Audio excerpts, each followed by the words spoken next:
Yo, what's going on, guys? Chris Pointer here, Overtime Athletes. So for this video, what I wanted to address was how to program lower body auxiliaries or supplemental strength exercises for power, for speed, for the power athlete, right? Now there's many ways to skin a cat, and there's probably other ways that some other coaches do it.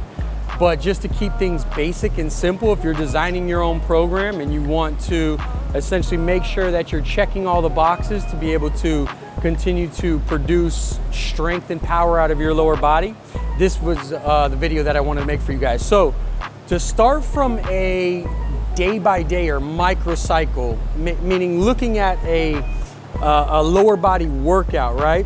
You usually have your speed, your power movements. Then I'll get into my compound lift, my main lift for that day, right? Whether that be a trap bar deadlift or a back squat. And then what I'm talking about is the accessory movements that essentially supplement that. Now, sometimes this is commonly overlooked. What I like to preach to my guys, especially when I'm administering the program here inside my gym, one thing that I shift our guys or have a paradigm shift for our athletes is don't just go through the motions on your accessory lifts. You want to approach them with the same intensity that you do your compound lifts, okay? So even though it's 8 repetitions, 10 repetitions for that particular lift, I still want you to approach it like you're doing that 1 rep max. Now that doesn't mean to fold out. I mean, you're still technical, maintain technique, form, things of that nature. But I tell my guys, think about growing from your auxiliaries. Think about getting stronger from your auxiliaries, not just your compound lifts. And when you approach it with that intensity, you can really start to see you gain traction as far as your strength, as far as your power, as far as your speed. Now to get into how I program them, once we've done that compound movement, let's say we just did a trap bar deadlift, depending if I'm loading the spine or I'm pulling from the ground is how I'll start to determine what exercises I do.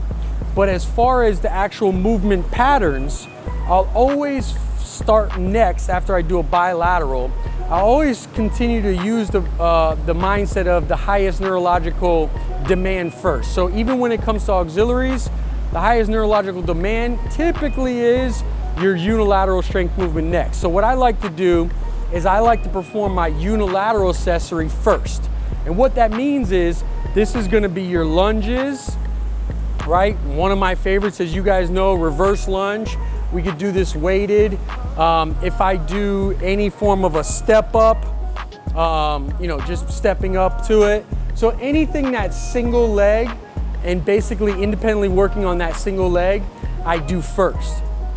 Next, after that, I'll actually go back to bilateral, which is both feet, and I'll move into a more hinge movement, right? So now we're working the entire posterior chain through the hinge movement. So what that looks like is that could be a barbell RDL.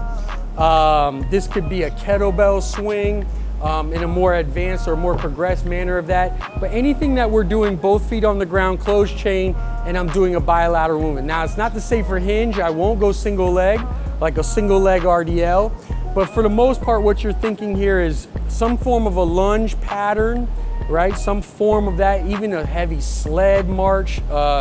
Basically anything in that unilateral motion, still working a lot of the posterior chain, and then moving to that hinge pattern, right?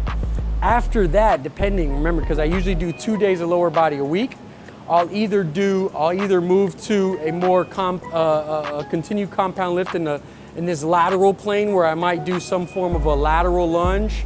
There's other movements so we can progress through that. And then on the second day, what I'll do is I might do some work across the knee where I'm working the hamstrings directly. Or I might do some things across the hip where I'm working the glutes directly, right? Because I like to touch those each time as well, where it's in the form of, I'm isolating and trying to elevate that muscle.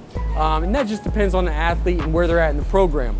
Now, as far as programming them, as far as progression, I always tell you guys, think of it as in phases, right? So when I start off with these movements, I'm gonna try to establish them in the most basic motor qualities with the most basic variation that there is possible. So for instance, let's take the lunge, the reverse lunge. It's one of my favorite movements for unilateral. So what I'll start with is, let's say with just regular dumbbells, on a flat surface, doing a dumbbell reverse lunge, boom, getting that range and coming back up.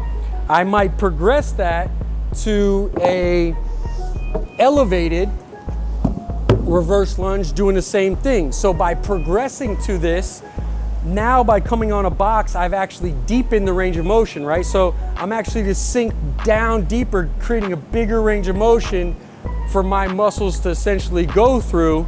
From there, I might go ahead and go axial load then, right? So I move to axial load where I'm loading the spine. And by doing that, I have to be able to transfer energy through my torso for myself to be able to support that weight on my back. Okay, and then from there I could go from barbell to box, right? And then from barbell to maybe bands, accommodating resistance, and do it at a fast tempo.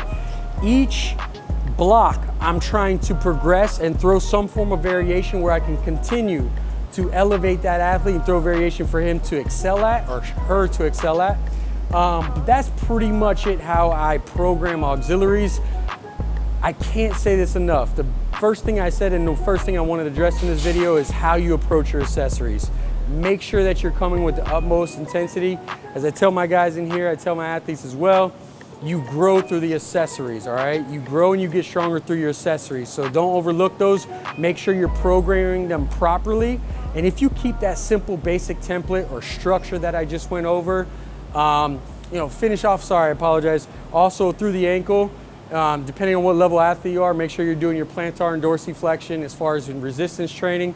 But other than that, if you follow that simple template, that should help you guys out. You can develop solid power as an athlete. Hope that helps. I'll holler at you guys next time.